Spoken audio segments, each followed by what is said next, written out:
Hello and welcome to the Superintendents Perspective. I'm Lisa Ayala with Edinburg CISD Public Relations, and I'm joined by Dr. Mario Salinas, Superintendent of Schools, and our Early Education Director, Victoria Martinez. So today we have a very special program. We're going to be talking about our early education program and where we're at. So Dr. Salinas, tell us a little bit about that. Yes, this is year two that we have a director to streamline the early childhood program. We feel strongly that if we have a high quality early childhood program, that is going to help not only the schools, it'll help the children later be able to do rigorous work. We think that these kids that are involved, that get enrolled as 3-year-olds and then up to 4-year-olds, we believe strongly that they'll be fluent readers by the time they get to third grade.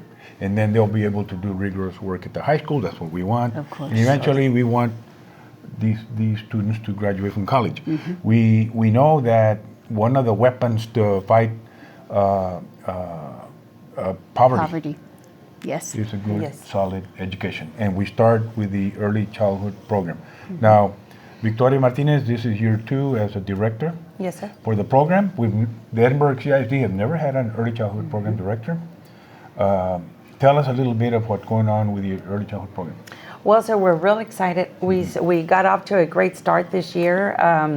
We have provided a lot of social and emotional staff development for our teachers. We had our own Josue, our LPCs, and Denise Denise Cavazos trained our teachers at the beginning of the year. They got Ames criterion training with our Frog Street because we're doing the assessments. Pre-K-4 program, I love. I've been trying to incorporate what I've already learned from the past curriculums and all of our trainings and embed it into our Frog Street new curriculum that we have this year. It entails a lot of phonological awareness. It entails phonics, mathematics, social studies, and science, and of course, writing. Every child loves to play, and so bringing in something that's interactive, especially into our center times, like for instance, our letters of our name. And we have games to go with the letters of their name. And to them, they're playing. It's interactive, but they're playing. But the key to it is that they're learning.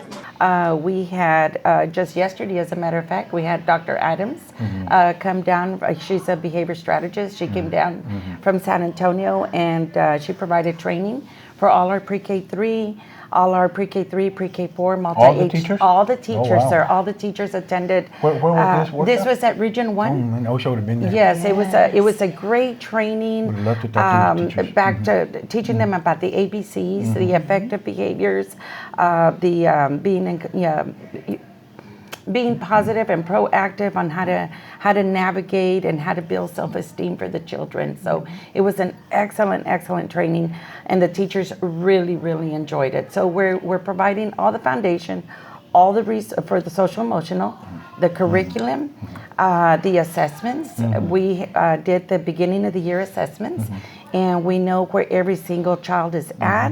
We're going to start addressing their needs, individual needs, both social emotionally wise, academically wise. And academically wise, I just want to tell you that year one made such a huge impact. Our pre-K3 coming into pre-K4, amazing. They are getting ready to start reading. Yeah, so Victoria, it's not a secret that we want the early childhood program in Edinburg to be the best, the most high quality, the best program in the whole state of Texas. Yes, sir. And it falls on your shoulders? Yes, sir. And it will No be. pressure at all. It falls on your shoulders? That's right. No pressure. It will We're be. going to have, and what I see out there, you and I have been over there, you've been to those classrooms. Yes. I see nothing but good things happening in those classrooms. And I suspect that the reason for that is that we have hired good, high-quality teachers. Our to do teachers, their our programs. teachers are very highly qualified, sir. Very highly qualified.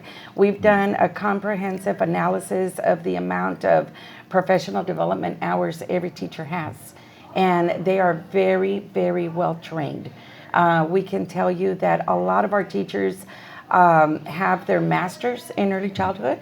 They have either their bachelor's, their master's, or their minors is specific to early childhood. So they have the skill set They have a very specific skill set to develop these children, and when you go to the classrooms, you just see it coming out. You know, they know what to do. We are learning our ABCs, and we are learning the letter H. My favorite letter is A. I'm having lots of fun in class. And now we opened it up to all families, regardless of the economic status of the child, regardless of the fluency in Spanish or English. Every child qualified. That being said, and at every school. Every school, 31 And schools. all day And long. free. And free. And all day long. And all day long. And all day long, and after school enrichment And programs. after school. And no school. napping. It's a full No, day. That is and correct. they A are full day of instruction. So everybody qualifies, and Yes. we aim to take this program to the highest levels. Yes, Absolutely. And it already is already gaining a reputation as a high-quality early childhood program. I'm talking pre-K 3, 4, first, second, kinder, first and second. Yes. And a lot of it has to do with you, Victoria, with your leadership. I can see it. I can see how our programs are crystallizing into top-notch early childhood programs, and that can only be a boon to the principals. Yes. At each of the campuses, because those children eventually have to take the STAR That's test, right. That's right. and they're going to be that much better prepared to do the STAR exams. Yes, sir. Yes, the foundation is there, and so is the vertical alignment. I know that this last professional development we had, what was it, October 7th? I had the privilege of being at Betts Elementary, and the vertical alignment, we had our very own Yoli Carrillo teaching, training her colleagues at the campus, the basic vocabulary development, everything aligned to our TELPAS assessment, and how to use visuals and manipulatives and the engagement. And our third, fourth, and fifth grade teachers were like, yeah, wow, this is the alignment. You can really see the difference between a pre-K 3 child coming in ready. We've always received children from daycares, from Head Start, but the pre-K 3s in ECISD that I've seen this year, wow, is amazing. So I would love to have had that advantage for my children, and now it's here. And so these kids are coming into pre-K 4, and they're already blending because they know their sounds. And we it's had amazing. Yeah, Yes, and I have to say this. You know, you're talking 3-year-olds that have not been exposed to any kind of regiment or discipline at home. You talk 3-year-olds that may not know how to, that don't talk. We have 3-year-olds that don't know how to read. We have 3-year-olds that it's the first time they go into some kind of formal environment and there's behavior issues. I don't want to make it sound like it's peaches and cream. Right. It is not. No, The is. teachers have their hands full along with their age. Yes. And I do want to say that many of our aides are degree. Yes. You know, so, and I know you can talk a little bit about that. In fact, you started with socio-emotional aspect of what we're trying to do with our teachers, because I don't want to make it sound like it's all peaches and cream. We're Right. talking with children who have never been formally introduced to a regimented environment. They haven't been to daycare, they haven't been to Head Start, they've been at home. Yes, and So now they have a our routine. teachers have their hands full. Yes. I don't want to, Yeah, I don't want to make it sound like it's like Right, no, right. it's not. No, and Right. Dr. Sumner, I totally agree. You know, the first couple of weeks, yesterday, it's funny that you mentioned that because yesterday at the training, the pre-K 3, pre-K 4 teachers, they were able to share with me, yes, the first couple of weeks were a little rough because they're coming home without that structure. You know, Right. they're They coming come from from home home. without the structure.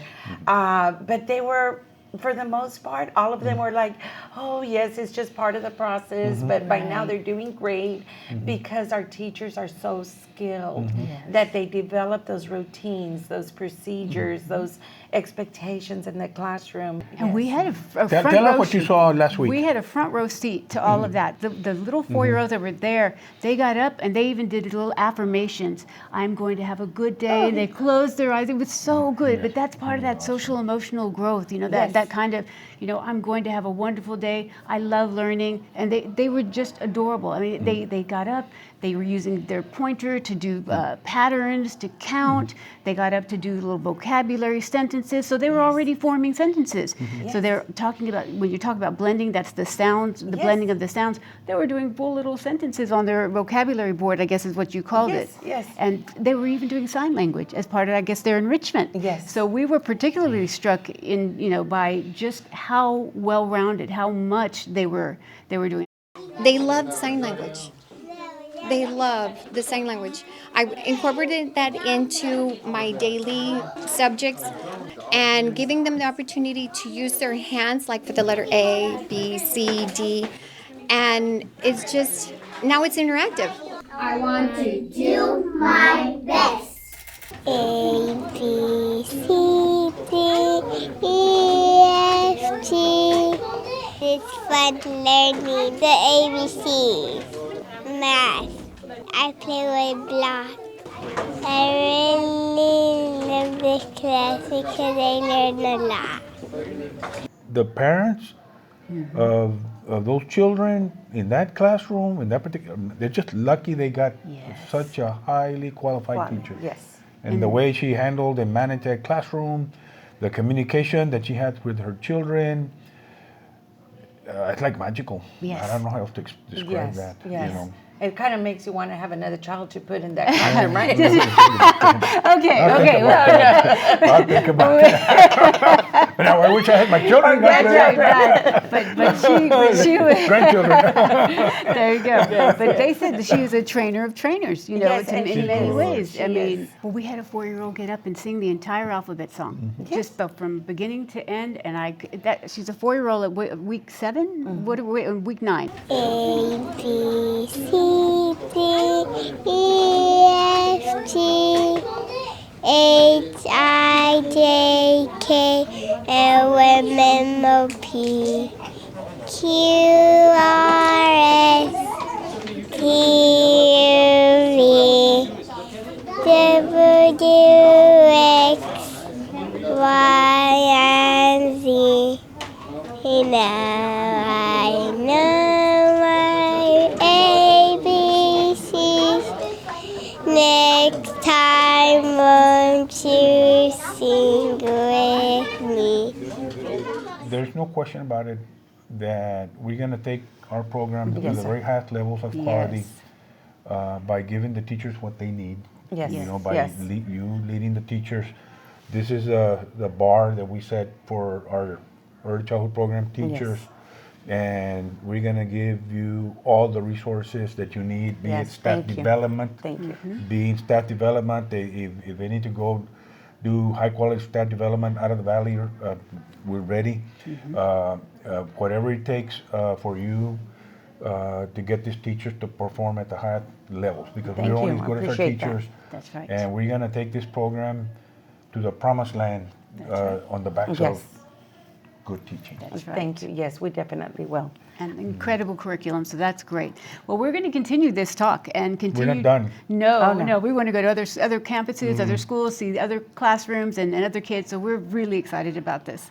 So thank you so much for joining us, and of course, thank all of you for joining us this week on the Superintendent's Perspective. And as always, we hope you stay healthy and stay safe.